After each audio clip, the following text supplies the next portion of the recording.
it's really that you're your own worst enemy kind of thing. You just have to get over it. Simply put, let go of the fear of being perceived by others, period.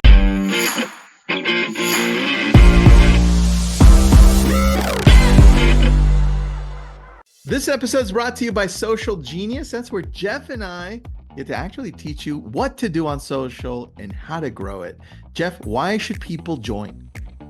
If you are the type of professional that wants to do it yourself, and maybe your budget's a little bit lighter and you can't afford to hire somebody to do all the editing, do the fancy stuff for you, we're going to teach you how to do all this stuff. And the truth is, most of these social platforms are not favoring authenticity. So it's shooting these green screens and doing remixes and understanding what's trending.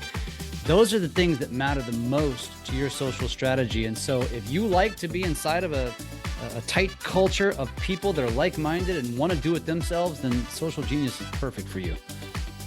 We'll see you there. You'll never find it for less than this anywhere else. It's very inexpensive. We'll see you on the other side. Now, Gabby, do you go by Gabrielle or Gabby? It's the first time I see Gabrielle. You can call me Gabby. That's my government name. That's on everything. Oh, okay. Got it. That's very good. What's your prison name? Okay, I got you. All right. I guess it's my like grown adult name. I should probably start using it. So if you run for president, what would it be? It'd probably be Gabrielle. Gabrielle. Okay, I like it. Very cool, Gabrielle. Thanks for jumping in. Thanks for doing this. We were really impressed by the quality of your content and how easy it was to connect with you through the content.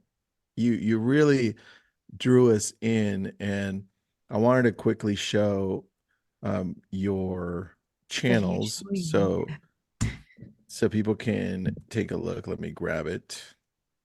Your two main channels, it's YouTube and Instagram. Is that where you would say you gravitate to, right? Mm-hmm. Perfect. Let me grab those and put those in the chat so people can take a look. And I'll probably show a few things as well. Let me. While you're doing this, let me paint the picture, because I've stalked you a little bit, Gabby. I love it. I love it because it's like a day in the life. It's very much vlog style. And then the editing style she uses, I'm stealing, because I love how you take, I assume, and we're going to ask you this, I assume you're shooting everything in landscape, which goes against what you should be doing. However, she takes the landscape and pops 3 in a row over the top of each other, which might seem to many of you as super advanced editing. It's not that complicated, but I'm going to let Gabby describe it. But those were my takeaways, that it's very like almost ASMR vlog style. Like I just enjoy just watching, and before you know it, I'm like drooling and watching all of your videos. You do a great job. You do a really great job. It's very good. Let me just show one, and then just so people understand what we're talking about. This is on her Instagram. Obviously, YouTube is a little longer, right? More drawn out story. But let's just click on the first one so you all can see what this looks like. And let me stop the share and then reshare because it didn't share the sound. Hold on. And optimize that. There we go.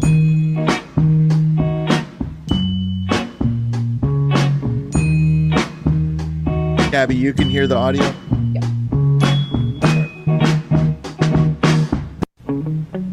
So then it circulates through. That's how you're going to find a lot of our videos very engaging. This one was really good as well.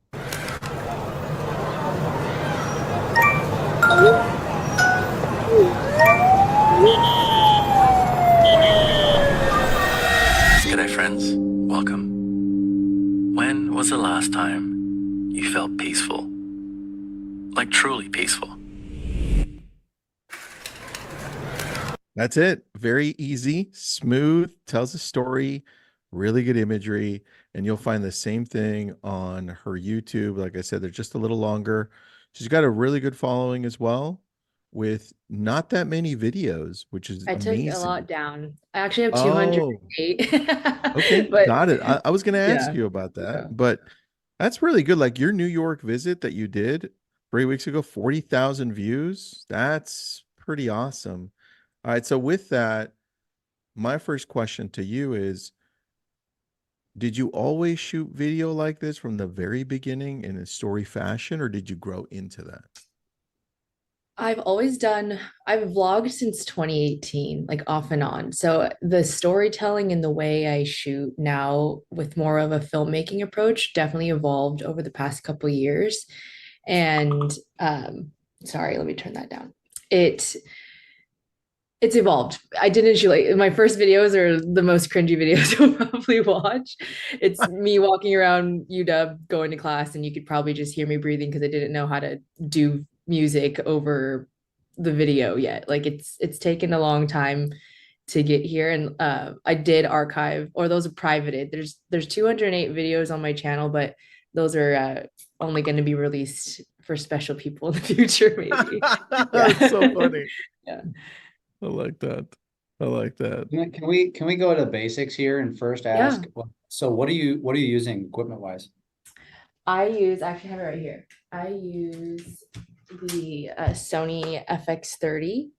And before I was using a good old Canon G7X. That was, I feel like, the OG vlogging camera that everyone in my demographic talked about. I'm kind of like your daughter. I grew up on the beauty tutorials. I was watching those skits on YouTube since 2004. I always wanted to be kind of in the YouTube space, and I didn't know, but I feel like I'm in that time where I still went to school and did the whole thing of going to school, trying to find a normal job. And every time it came back to YouTube. And so I really leaned into it, bought this camera last year. This is the 11mm lens, if there's any camera nerds out there too. That was my next question to you. Yeah. This is the Sony 11mm lens. It shoots super wide. This is not a full frame camera. The hot cameras going around now, if you're familiar, is like a Sony ZV-E1. It's really marketed to like the everyday content creator. Those are great cameras. Honestly, the one I have is overkill, but I really wanted to get into filmmaking. So this was kind of created for a beginner filmmaker to learn more about shooting with more advanced settings and color grading, shooting with different LUTs and things like that. So still learning. This is why I got this, because it's the kind of 101 camera to cinematic shooting. If somebody comes to you and says, I want to emulate what you're doing, do I really need to buy a camera, or can I use this? You can totally use your iPhone. I've seen some amazing stuff shot on, especially the 15. I still have a couple generations back, but it has Apple Log now where it shoots really flat, so you can input colors with color grading. But you can do so much on the phones now. It blows my mind every time I see someone else's video. I still use my phone. I also use this little camera, which is an Action 4. If I really don't want to kind of walk around with my big camera in public specifically, I use this little guy. I find that I liked it better than the GoPros and kind of the Insta360 camera. I thought the quality was really good. And then my third camera is my phone. So, and then once you mix those shots in there, no one's gonna tell. Yeah, that's the bigger point. So when you are out in public, because you're shooting these shots of you sitting and eating a pastry, right? Or you just sitting on a bus, and you specifically said you were in New York alone. So I assume you were in New York alone, which means you're shooting your own stuff. So just set up a tripod. Yeah. I figured the answer, but I want people to hear this. Like when you go out and you create, you're just setting up a tripod. What is your feeling about like people looking at you? It took a long time, but you really just have to not care. And everyone has kind of their coping mechanism with this. But at the beginning, I like wearing, this is like a comfort thing too. I like wearing noise canceling headphones just to like muffle the noise around me, so it feels as though I'm focused in. Obviously, I want to hear my surroundings. I'm in public, but little bit of just so it feels like you're in a bubble, whatever your thing is, kind of experiment and see what works for you. But yeah, there's always going to be people looking at you weird or people thinking it's really cool. I think the one roadblock that I got over is that I've been consuming YouTube and content from other creators honestly probably my whole life by now. Like I'm the internet generation, and I would never think that they were weird if they were recording themselves in public. You know, it was just kind of reframing it that way. I would think they're the coolest person ever, and I would respect them so much because they have the audacity to put themselves out there. And then there's the few that are weird and want to bug you or want to mess with you. But honestly, I think once I made that mindset shift, I kind of just go for it. New York was, I got home and I realized how much I was doing like on the subways and everything. It probably wasn't the safest thing, but it's really that you're your own worst enemy kind of thing. You just have to get over it. Simply put, just stop being scared or let go of the fear of being perceived by others, period, I guess. Who are you building this for? Who are you talking to when you film this and it goes out? You touched on analytics earlier, and I love that because I also, Rani mentioned to me the YouTube algorithm, which I think she got from you guys. And so I listened to it on Audible, and I love how he brings up analytics. And so now I'm really deep in analytics. So my target demographic, my audience is 25 to 35. So people in this kind of growth period of life and kind of figuring things out. So I'm talking to people in my shoes, kind of navigating life after college, life after a pandemic, kind of figuring out what we want to do with our life, but also just being really open and vulnerable about it, because the more I hate to use the word authentic because I think it's just used so much, but the more you're sincere. Yeah. The more you're sincere about how you're doing in life, and there's levels to it and how much you want to share, but the more sincerity that you're able to implement, your audience is out there and will connect with you. So I'm talking to anybody who's trying to figure out what's next, who is trying to follow whatever that dream of theirs might be. It honestly, whatever. I've connected with moms in their 40s who also wanted to move to New York or want to move to Seattle, or are learning how to spend more time taking care of themselves. So I feel like I've reached a lot of different people in a lot of different ages, but my main viewers are 25 to 35. Are you in that age range? Yes, I'm 26 now. I wasn't going to go specific because I was like, it's okay. I used to be scared a lot, but it is what it is. I want to pat you on the back because there's a lot of people sitting on this right now, they're going to watch this, that do not have an audience dialed in. They want to be everything to everyone, and that will never work. And so listen, folks, this 26-year-old has gotten into this is the future of not only our world, but our industry. And this is your competition who's going to eat your lunch. And I know it sounds, I don't want, between me and Tristan, I'm the aggressive one here. And I'll say it like it is. Really? I would have not guessed that. And but this is what I preach about. This is what I'm talking about. I'm sitting here listening like I'm gonna learn something rather than thinking like I could be your father. You can't teach me anything. You know what I mean? But that is a problem, I think, with a lot of just humans in general. But I wanted to say that because I'm proud of you. Like that's the fact that you could answer that and dial that right in. I was like, damn, I wonder how many. That was a good answer too. That was a good answer. It's like, as I'm trying to discover what it is how I fit into this world, I want you to come along and try to discover that with me. That is such a honestly powerful audience that you're bringing in. Before I ask Hector's great question, or Jeff does, when it comes to the audience, how are you watching them interact with you? What does that look like? Is it through DM? Is it in the comments and then you take it to DM? What does that look like? And how is it translating into creating relationships?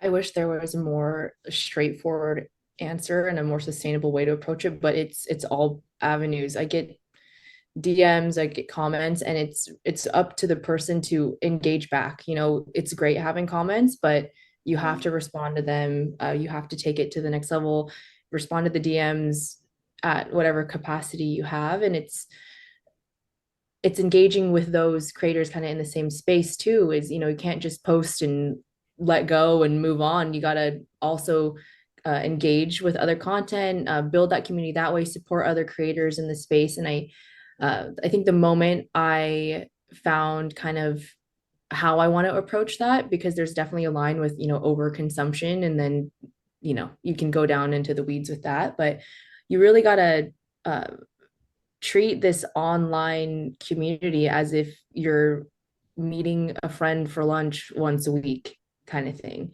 Like, you got to put in the effort and build a strong relationship that way. And I have a creator friend, like, I've never met before, but she's all the way like in the Philippines, and we talk probably more times than the person, my neighbor, next door, things like that. You just got to treat them like real people, because they are. At the end, obviously people are real people on these platforms at the end of the day, but I think recently there's been this shift where people on social, probably because of the pandemic, it's just been so much more humanizing to interact with each other, and very much needed, especially as we break away from kind of just this over perfected and aesthetically pleasing content. So it's really just, it's humanizing yourself in this space and giving yourself grace for not showing up perfectly, and then also connecting and applauding others doing the same. I like that. And I have a personal question here. I saw last time I checked your YouTube channel, you still had great followers, subscribers, but did you grow a lot with that last New York video, or am I missing something? No, that one definitely, there's a few creators that are specifically kind of in your guys' space about education about YouTube, but intentionally started learning more about YouTube and how to, write better descriptions for SEO and just little things like that. And I wouldn't say my titles and everything are SEO focused, but because I'm a consumer in my specific demographic, very much, I consume a lot of YouTube. I've been a YouTube watcher, and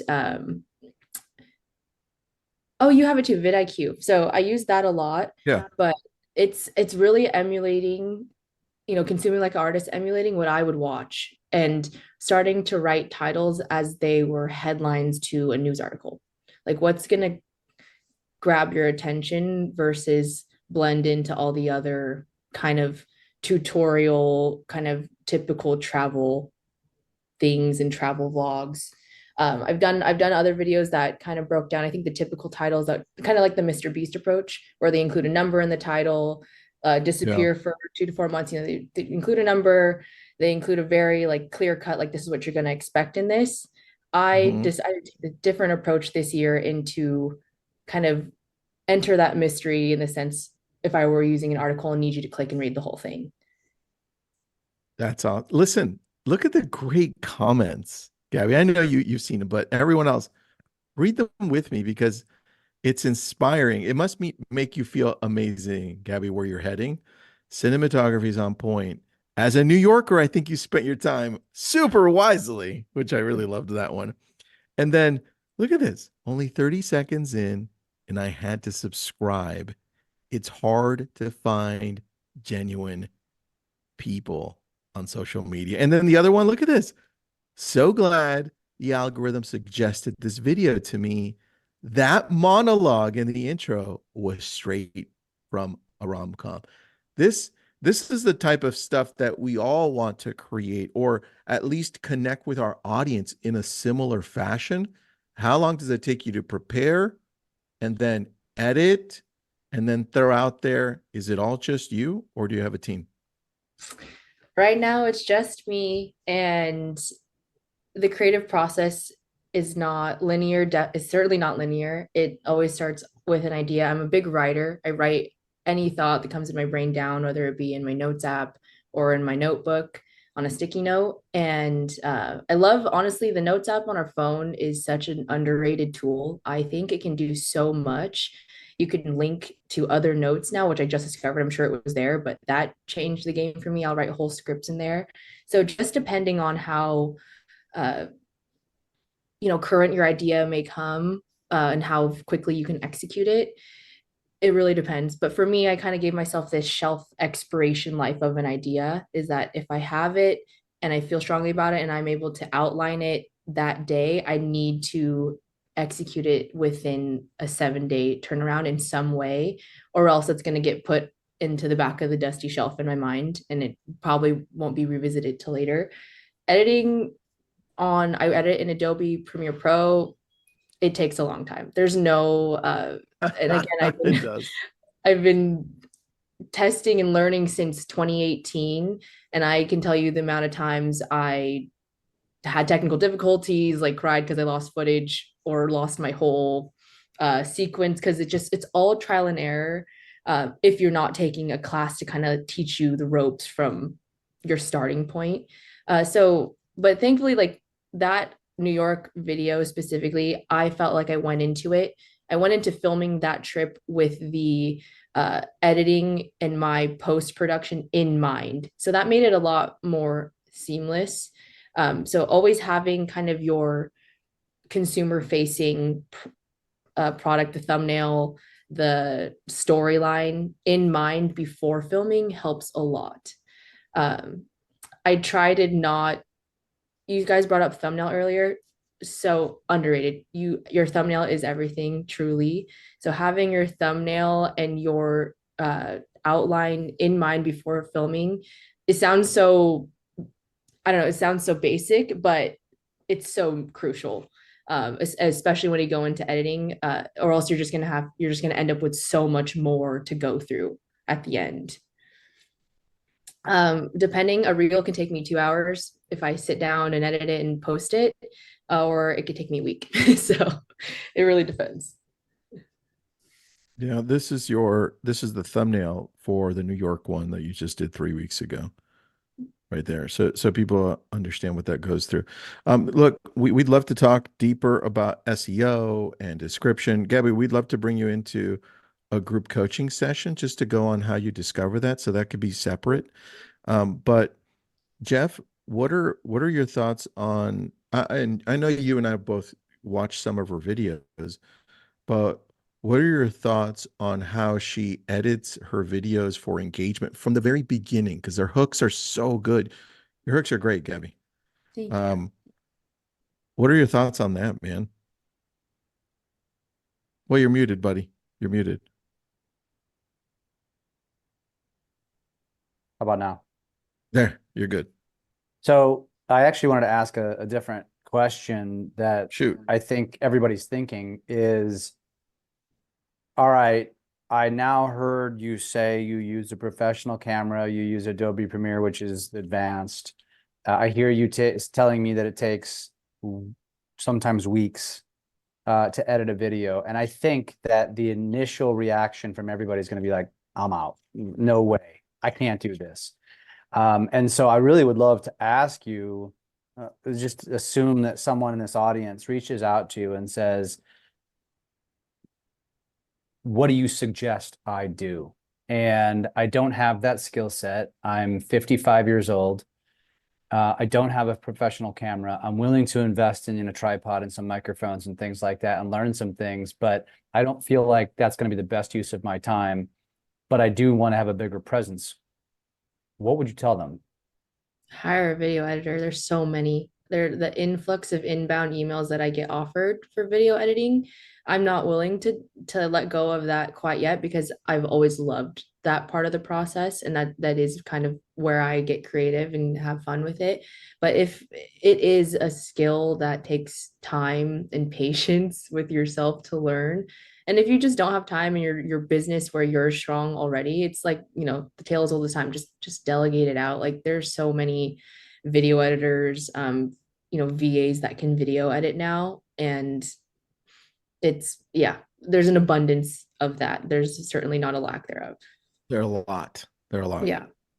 I saw Hector ask a question Yeah. about my Yes, a great intention. question. Yeah. So I actually started a Which separate question? channel. Which question? Oh, how am I building, am I just building a channel? What's my intention with my vlogs and how does this translate into real estate? So I took a little break from posting real estate content, I think this past year, just to kind of find where I can emerge my vlog style and real estate because I don't necessarily want to, I don't see myself as necessarily like a real estate educator, but I just didn't know how I wanted to approach it yet. So I just started a separate real estate channel and feel a lot more comfortable where I can bring my two passions together. And I am just going to continue building my personal channel because with that reach, it is top funnel marketing. And the moment I post something about real estate on my story, I don't even have to do a regular post. I get other agents interested that I can strike conversations with, that I point to my real estate page, that I get to talk about EXP, and I get friends who are actually in the market who don't necessarily want to follow my real estate just yet, but have had some clients come the next year and tell me they're ready to buy. So it's there.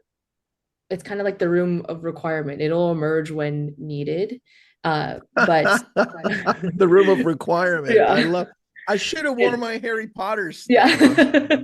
So cool. It'll pop up when the time comes, and it's always there. So I try to sprinkle in here and there about my real estate business on my main lifestyle personal brand. But that's why I also started a separate real estate YouTube channel, also for SEO purposes, because the moment someone searches Seattle real estate home tour, I want my real estate channel to come up. What's your real estate channel?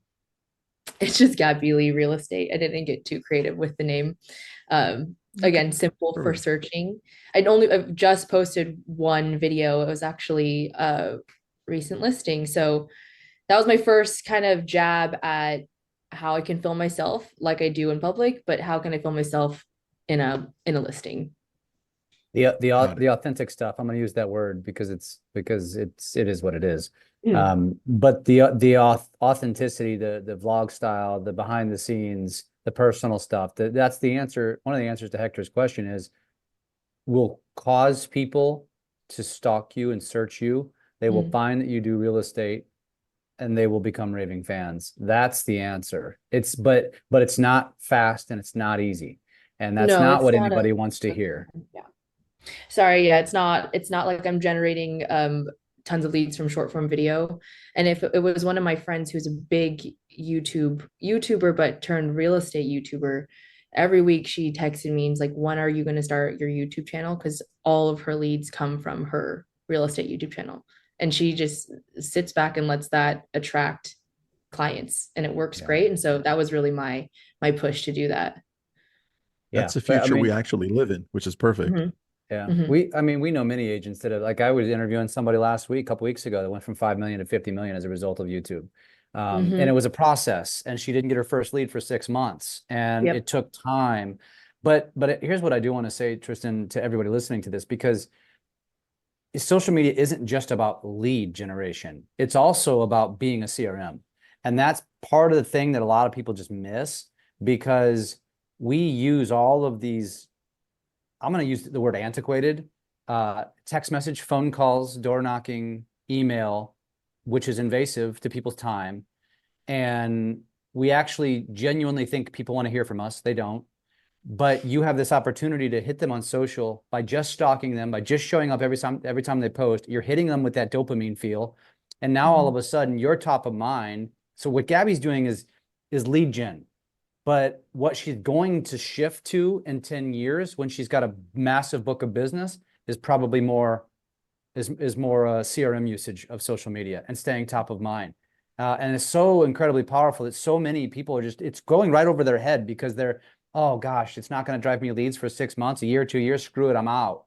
But it's a completely different mindset shift when you reframe how social is for you. Y'all got to stop watching cat videos. You got to stop watching dog videos and cooking videos and stop watching Gabby. I mean, no offense, but Gabby's got it figured out. She spends all of her time on creation, so you're all watching her. And that's the reframing on social that we all have to have. It's a long-term commitment for sure. Bingo. Like it wasn't until this past year, my content friend and I sat down with each other virtually. We meet once a week and it was like, are we doing this or not? Kind of thing. Like we've tried inconsistently, both of us, since 2018. And we like wrote out our goals and like, we're not turning back now. And the only way to quote unquote fail is if you stop. Like if you're consistent, it doesn't have to be amazing content. It doesn't have to be perfect by any means, but if you show up every day that you pick or every week, like growth is inevitable. Yeah, that's very true. I like that. So what are you working on this year that you're excited about when it comes to, it looks like YouTube is your primary one and you do the shorts on Instagram for Reels. But so what are you focused on for YouTube this year? Is really capturing more. This is where I kind of felt uncomfortable first to share, but being more open about how I'm trying to balance both of these kind of lives and being open about having a real estate business and also trying to do content nearly as full time and showcasing that as that part of the journey and showing how I got into real estate. And that's kind of where I want to focus my efforts on my real estate channel again.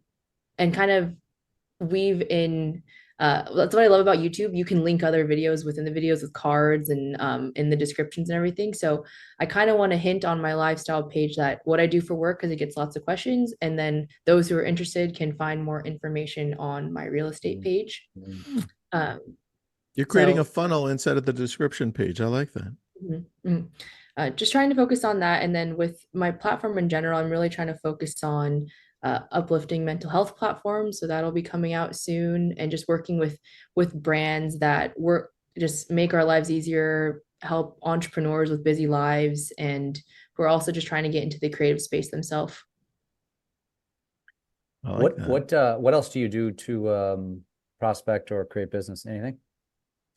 I used to do, when I first got started, I knocked on a few doors by myself. It was scary. So I don't do that anymore. I'm really, I host, open houses here and there, but I kind of made this promise to myself in a trade-off. I was like, if I'm going to sit at an open house for 3 hours, I can do 3 hours recording a video as well and posting that, because that will live on the internet and is like a virtual open house that will continue to attract. So that's a powerful statement right there. I like that. I'm going full into YouTube as my lead generation. If it takes time, so be it. I've done it this long by now, so I can do it a little bit longer. Gabby, what's that play button? I made it. Top right. Tell me about that. It's a DIY play button. I kind of made it as a manifestation for that 100K play button. But it was also my personal reminder that we need to celebrate the small wins. Jeff, 1,000 subscribers is so hard to get to. Like even that first 1,000 is honestly the hardest, because your algorithm is being built. Like people are just finding you, and just don't stop, because the moment you hit 1,000, like the algorithm will start pushing your things in all different directions. And but yeah, that was my self reminder that we need to celebrate the small wins. So that's a 5,000 plaque that I made with sticky notes and a book. Yeah, I love that. Yeah. I thought it was something like that, so that's super. Everyone, we're always focused on the next thing. We got to celebrate the small stuff. I like that.